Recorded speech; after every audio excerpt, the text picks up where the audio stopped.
పదవులకి కక్కుర్తిపడి రాజకీయం చేసే వైఎస్ఆర్సీపీ పార్టీ మాది కాదు. మేము ప్రజల కోసం పరిపాలన. మరి ఎందుకు ఇచ్చారు నాగబాబుకి ఎమ్మెల్సీ? ఎందుకు తీసుకున్నాడు? త్యాగం చేసి ఇంకోళ్ళకి ఇవ్వచ్చుగా. పదవులు ఎందుకు మరి? పవన్ కళ్యాణ్ నాకు వద్దులేండి మంత్రి పదవి, ఇంకోళ్ళకి ఇవ్వని ఇచ్చేయచ్చుగా, త్యాగం చేయొచ్చుగా. త్యాగం చేయొచ్చు కదమ్మా పదవులు. మళ్ళీ నేను మీకు చురకలు అంటించాల్సి వస్తుంది వెంకటరెడ్డి గారు. చురకలు అంటించండి.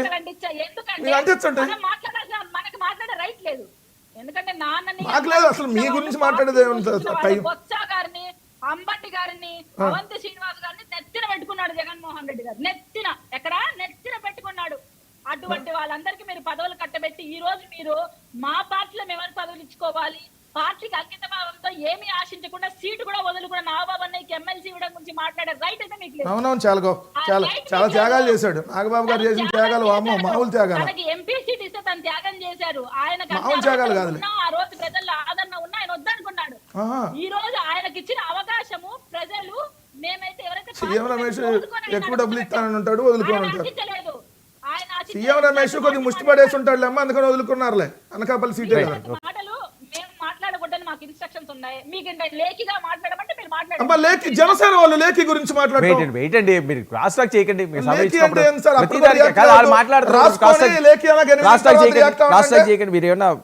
ఎవరు లేఖి పార్టీ, ఎవరు అలగా పార్టీ అంటే వాళ్ళ దగ్గరికి వెళ్ళారు. చూసారు బొత్స గారికి. సో అలాంటి ఆన్సర్స్ మేము ఇవ్వదలుచుకుంటే మీరు రెడీ అవ్వండి, నాకేం బాగలేదు. ఈరోజు నిన్న చూసారు మీరు బొత్స గారికి ఎలా ఆన్సర్ ఇచ్చారు లోకేష్ అన్న. సేమ్ అలాంటి విఘ్నతతో ఆలోచించారు. అవును, ఏం పేకలేరు అన్నారు. మంచి సంస్కారవంతమైన భాష మాట్లాడారు. మహిళల మీద కూడా నిన్న మంచి సంస్కారమైన భాష మాట్లాడారు. నిన్న శాసన మండలిలో చాలా సంస్కారమైన భాష మాట్లాడాడు మీ లోకేష్. శాసన మండలిలో ఒక మహిళా ఎమ్మెల్సీని పట్టుకొని ఏం పీకారు అన్నాడు. చాలా సంస్కారమైన భాష. ఇప్పుడు చెప్పండి, లేఖి ఎవరు, అలగా ఎవరు? అలాగా అంటే వెళ్ళి బాలయ్య సారు అని చెప్పి మాట్లాడింది ఎవరు? చెప్పండి. ఎంతసేపు మాట్లాడతారు? ఇద్దరికి నేనే సమాధానం చెప్పాల్సింది. అలాగా అన్నారా లేదా బాలకృష్ణ మిమ్మల్ని? మీ పార్టీని అలగా పార్టీ అని, అలగా సేన, అక్కడ ఉండే వాళ్ళందరూ అలగా వాళ్ళంటే అయినా నేను బాలకృష్ణ సారు అంటాను, అందరూ బాలయ్య అనమంటారు, నాకు సారు సారు సారు అని అలా ప్రాధాయపడి అడుక్కోవటము నాకు చాలా ఇష్టము అన్నది ఎవడమ్మా? మీ నాయకుడు. మీ పార్టీ అధ్యక్షులు తల్లి గారిని తిట్టిస్తే అదే పార్టీకి ఈరోజు ఊడికం చేస్తా ఉన్నారు. ఏందమ్మా మీరు మాట్లాడుతున్నారు? పవన్ కళ్యాణ్ అన్నాడా లేదా నా తల్లిని నారా లోకేష్ తిట్టించాడు, తెలుగుదేశం పార్టీ వాయిస్ రావట్లేదు, ఒక నిమిషం అన్నారా లేదా? మరి ఎందుకు వాళ్ళ దగ్గరికి వెళ్ళి మీరు మాట్లాడేది 15 ఏళ్ళు కాదు 30 ఏళ్ళు. ఒక నిమిషం ఆగండి. మీ పార్టీ అధ్యక్షుడిని, మీ పార్టీ నాయకుడిని, ఆయన తండ్రి గారిని ఎలాంటి బూతులు తిట్టారో అందరికీ తెలుసు. బొత్స గారు, అవంతి శ్రీనివాస్ గారు, అంబటి గారు ఎలా తెలుసు. వాళ్ళని మీరు ఎక్కడ కూర్చోబెట్టారు? పొలిటికల్ స్టేట్మెంట్స్ వేరు, పర్సనల్ గా మాట్లాడటం వేరు.